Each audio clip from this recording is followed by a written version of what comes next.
Assalamualaikum warahmatullahi wabarakatuh. Pemirsa yang budiman, selamat datang kembali di channel Historical Islamic Revelation, sebuah channel yang akan mengungkap semua sejarah Islam. Pada episode ke-8 ini, kita akan melanjutkan pemaparan di episode 7 lalu. Episode 7 dan episode sebelumnya dapat dilihat di link deskripsi di bawah. Bagi yang belum menyaksikan episode sebelumnya, disarankan agar melihat seri video ini dari episode pertama agar memperoleh pemahaman secara lengkap. Pada episode ke-8 ini, kita akan bahas tentang pengganti Sultan Murad, yaitu Sultan Bayezid I yang dijuluki Si Petir. Karena panjangnya pembahasan tentang kisah Sultan Bayezid ini, maka kisah Sultan ini dibagi menjadi 2 episode tersendiri. Episode kali ini diberi judul Kebangkitan Si Petir. Tapi sebelum kita lanjut channel ini, mari kita dukung channel ini agar tetap semangat membuat video dengan cara yang sangat mudah, yaitu like, share, klik lonceng, dan subscribe.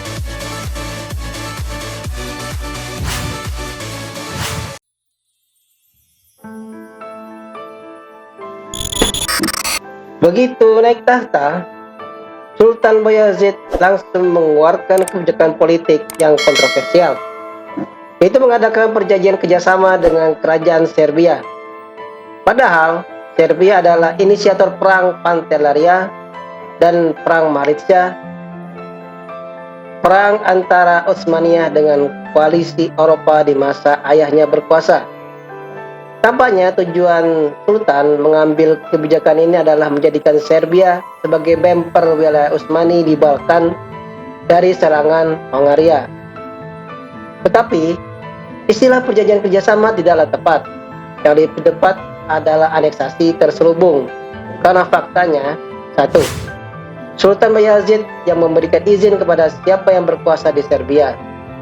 Saat itu, 2 anak penguasa Serbia, Lazar of Serbia, diperintahkan untuk menjalankan pemerintahan Serbia dengan hukum adat mereka. Kedua, Serbia diwajibkan membayar upeti tahunan dan mengirimkan tentara untuk pasukan Turki. 3. Bayezid menikahi anak perempuan Lazar yang bernama Olivera Despina. Setelah selesai dengan Serbia, maka Bayezid menggempur Bulgaria pada tahun 1393 Masehi dan Bulgaria menyerah. Kekalahan Bulgaria ini membuat gentar seluruh Eropa dan mereka segera bersatu untuk menahan laju mesin perang Turki Utsmani.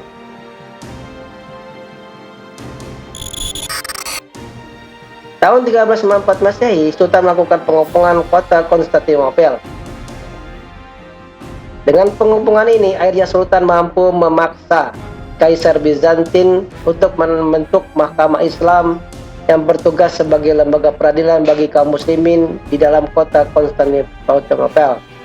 Selain itu juga dibangun masjid, 700 rumah bagi kaum muslimin, dan upeti untuk Kesultanan Utsmaniyah. Namun, kota itu tetap belum tertaklukkan.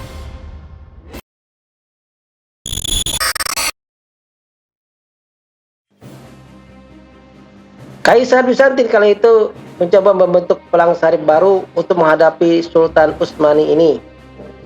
Raja Hongaria Sigismund menyambut seruan Kaisar Bizantin ini. Raja Hongaria Sigismund memohon kepada Paus Boniface IX untuk membentuk koalisi negara Eropa untuk menghadapi Utsmani. Persis seperti apa yang dilakukan Kaisar Bizantin Alexis Komnenos II yang meminta Pop Urban II untuk membentuk koalisi Nasrani Eropa untuk membebaskan Yerusalem dari kekuasaan Turki Saljuk, yang akhirnya menjadi legenda perang salib di tahun 1099 Masehi. Jerman, Prancis, Inggris, Skotlandia, Swiss, Luxembourg, Italia bergabung membentuk pasukan dengan jumlah sekitar 160.000 dengan kekuatan logistik, senjata, dan tentara lengkap untuk menghadapi tentara Bayezid I. Pasukan ini bergerak ke Hongaria pada tahun 1396 Masehi Ada yang mengatakan bahwa ini adalah perang salib baru karena ada kemiripan dengan perang salib era 1099 Masehi, di mana prakarsa Pop menjadi penggerak utama bersatunya negara-negara Latin Katolik. Kekuatan Kesultanan Utsmani kali itu dibantu pasukan Serbia yang dipimpin oleh Stefan Lazarevic yang merupakan adik ipar dari Sultan sendiri. Sampai kedua pasukan di suatu tempat bernama Nikopolis di utara Balkan. Terjadilah pertempuran dengan kekuatan Bayazid sekitar 100.000, sedangkan koalisi Eropa 160.000. Walau kalah dalam jumlah, namun tentara Bayazid unggul dalam kedisiplinan dan persenjataan. Akhirnya pasukan koalisi Salabis ini dihancurkan oleh pasukan Bayazid yang menimbulkan banyak korban di pihak Salibis. Pasukan Turki pun banyak mendapat rampasan perang. Kemenangan di Nikopolis ini membawa dampak kuat bagi dunia perpolitikan kala itu. Di dunia Kristen, Turki Utsmani dipandang sebagai kekuatan yang baru tumbuh, namun sudah menampakkan kedikdayaan yang membuat wibawa masyarakat Eropa, terutama Hongaria, menjadi hancur. Dunia Eropa gemetaran akan kehadiran Turki Utsmani ini dan memunculkan mitos baru bahwa Islam Turki Utsmani adalah pasukan tak terkalahkan. Balkan kala itu diatur seluruh kebijakannya oleh penguasa Islam Turki Utsmani. Sedangkan di dunia Islam, kemenangan Bayazid di Eropa ini menguatkan wibawanya dan legalitasnya di mata dunia Islam yang kala itu sedang terpuruk akibat banyaknya perpecahan. Beribu-ribu kaum muslimin berhijrah ke Anatoli untuk mengabdi dan memberikan kontribusi dalam segala bidang kepada penguasa Utsmani ini. Bayazid mengirimkan utusan kepada Khalifah Abbasiyah di Mesir yang kala itu berada dalam perlindungan dinasti Mamluk untuk menggelari dirinya sebagai Sultan Romawi.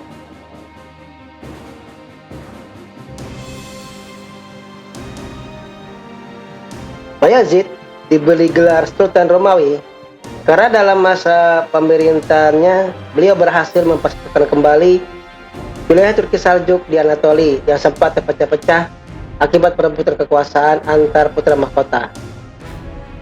Beliau juga berhasil menaklukkan wilayah Bizantin di Balkan.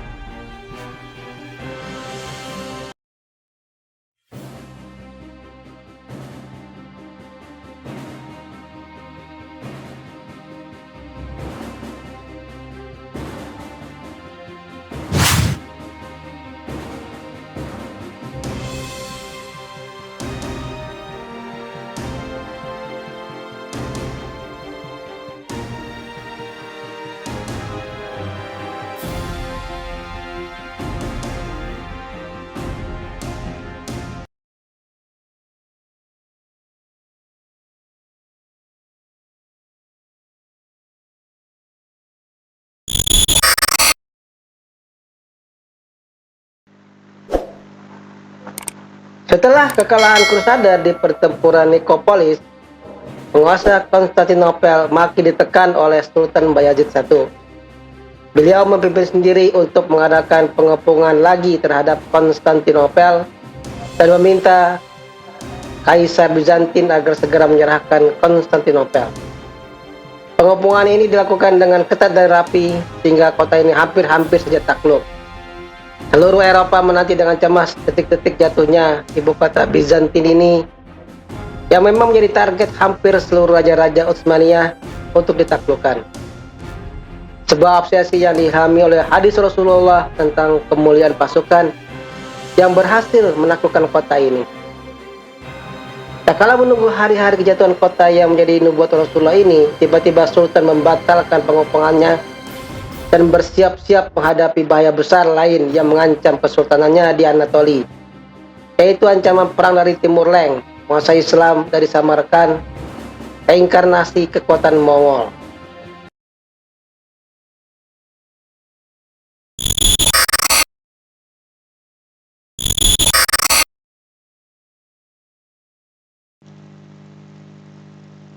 Sejarah Turki Utsmani adalah bagian dari sejarah kita. Kita menolak pembatasan bahwa sejarah kita adalah sebatas pulau Nusantara saja, tak lebih.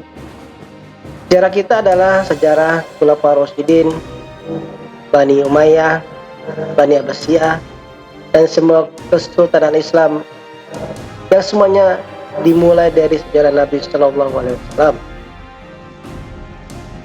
Bahkan sejarah nabi-nabi sebelum Nabi Muhammad SAW dalam bagian sejarah kita juga, seperti Nabi Nuh, Nabi Musa, Nabi Yusuf, Nabi Isa, dan lain-lain. Sebab dari sanalah sumber inspirasi bagi umat ini menghadapi tantangan di setiap zaman dan dimanapun. Sejarah adalah salah satu pembentuk karakter umat. Untuk menghancurkan umat, salah satunya adalah dengan mencabut akar sejarah umat itu dari kepribadiannya dan memorinya. Ketegangan hubungan di dunia Arab, Turki, dan Afrika Utara, serta Asia Tenggara akan berubah menjadi senyum jika mereka paham sejarah bahwa mereka itu dulu di bawah satu kepemimpinan. Ketika semua umat paham atas sejarahnya, maka karakter yang tumbuh adalah karakter ukhuwah Islamiyah dan senyum ke sesama muslim, dan paham siapa sebenarnya musuh abadi mereka, karena sejarah telah merekam dengan jelas. Tapi jika umat melupakan sejarahnya dan mengedepankan semangat nation state, maka yang muncul adalah saling curiga dan permusuhan yang gampang dimanfaatkan untuk jatuh domba oleh kepentingan musuh-musuh Islam.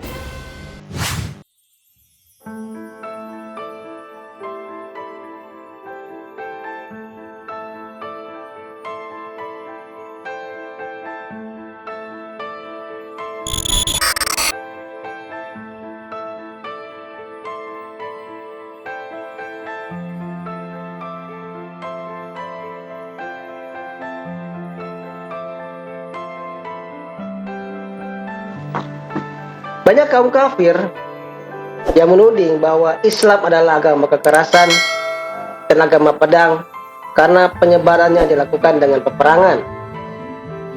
Dari satu sisi memang benar bahwa dari sejarahnya penyebaran Islam banyak dilakukan melalui peperangan. Tapi dari sisi lain, yaitu dari sisi konteks zaman, maka pernyataan mereka adalah ahistoris. Kenapa? Karena mereka mencoba membandingkan konteks modern dengan konteks masa lalu di abad pertengahan. Dalam konteks modern, di mana antar negara di dunia ini sudah ada kesepakatan untuk menghormati kedaulatan negeri masing-masing, sehingga pilihan perang dalam menyelesaikan konflik adalah pilihan yang dianggap hina. Padahal kala itu di era abad pertengahan, pilihan perang adalah pilihan logis dalam usaha meluaskan pengaruh, baik pengaruh kekuasaan ataupun agama. Pilihan saat itu adalah menyerang atau takluk.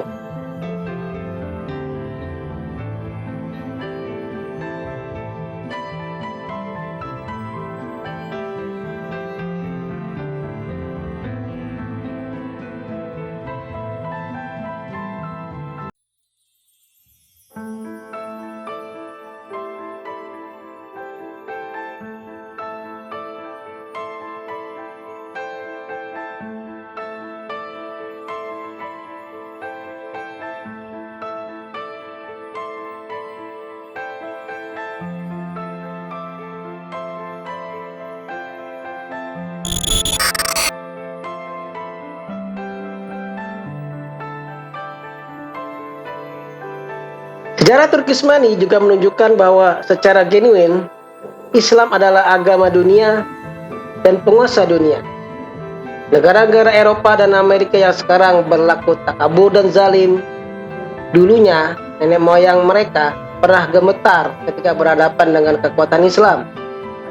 Ribuan tentara mereka bertekuk lutut di hadapan para penggawa takbir dan pelantun sholawat. Kondisi dunia Islam yang terpuruk sekarang ini belumlah lama, belum 100 tahun sejak dihitung sejak keruntuhan Turki Utsmani di tahun 1924. Kalau berkaca pada Palestina, maka Palestina baru berhasil direbut kekuatan Islam yang dipimpin oleh Salahuddin Al-Ayyubi hampir 100 tahun kemudian. Dan Palestina dikuasai bangsa kafir sekarang ini belum sampai 100 tahun. Kini kekuatan Islam mulai tampak bangkit seperti di Turki modern. Dan kita berdoa kepada Allah agar dilahirkan kembali mujahid-mujahid seperti Saifuddin Al-Quds dan Salahuddin Al-Ayyubi di era ini. Wassalamualaikum warahmatullahi wabarakatuh.